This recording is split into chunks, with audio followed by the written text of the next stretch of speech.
because Saint-Gobain, in fluoropolymers, they are getting money from the microelectronics.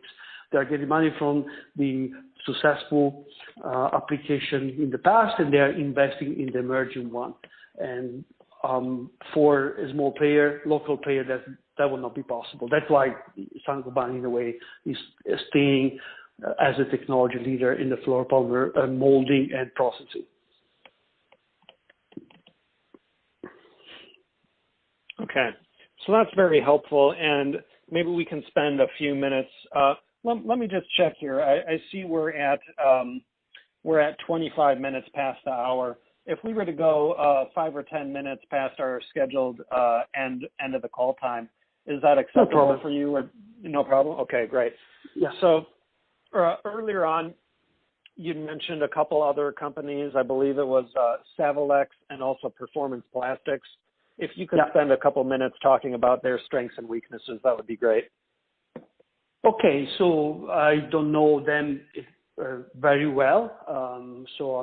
They were on our radar screen. I think Savalex has basically specialized on, I would say, fluoropolymers, molding and processing. They have a lot of labware. They're entering into the medical life science application. I think there's a medium-sized company.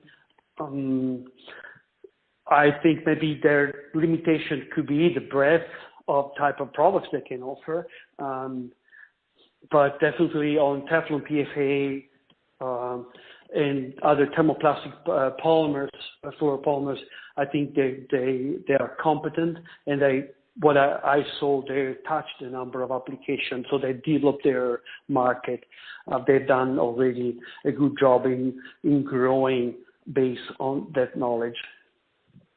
So the Performance Plastics, I think, is broader. They go beyond the fluoropolymers. They're actually focusing on high performance polymers. So they have also the high temperature, like a PEEK, PBS. They're working with a high performance polyamides, polyamides. So in a way, they are more generalist. And my understanding, while Savalex is marketing directly into the labware and other application, my understanding of Performance Plastic, mostly they do custom manufacturing, or they're not visible like the guys developing the new application. They are rather recognized as a very competent polymer processor, but not facing directly the market. That's my understanding. Maybe I'm generalizing. Maybe there are some applications where they go directly to the market, but in most of the cases, I think they are just mostly on the custom manufacturing. Okay. All right. So in Performance Plastics, I'd like to spend a little bit of time just following up on some of these other compounds that you discussed to make sure that I've got them notated appropriately. You said PEEK. Is that PEEK? That's correct. Okay. And then next was PBF, as in Paul Bravo Foxtrot. Sorry, I said PBT and then PBT. PPS. PBT, PPS, so these are polyphenylsulfone, polysulfone.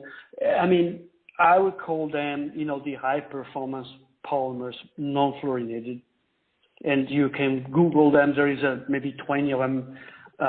These are the top of the pyramids of the polymer, the high performance polymers, they are called. Okay. And then are there? I felt like I heard a couple of other terms. It sounded to me like polyamides and polyamides. Yes, PI and PA, polyamides and polyamide. Yeah. I'm sorry. Could you just repeat that one more time, please? So polyamide, PA, or nylon. Nylon is a brand name, but the family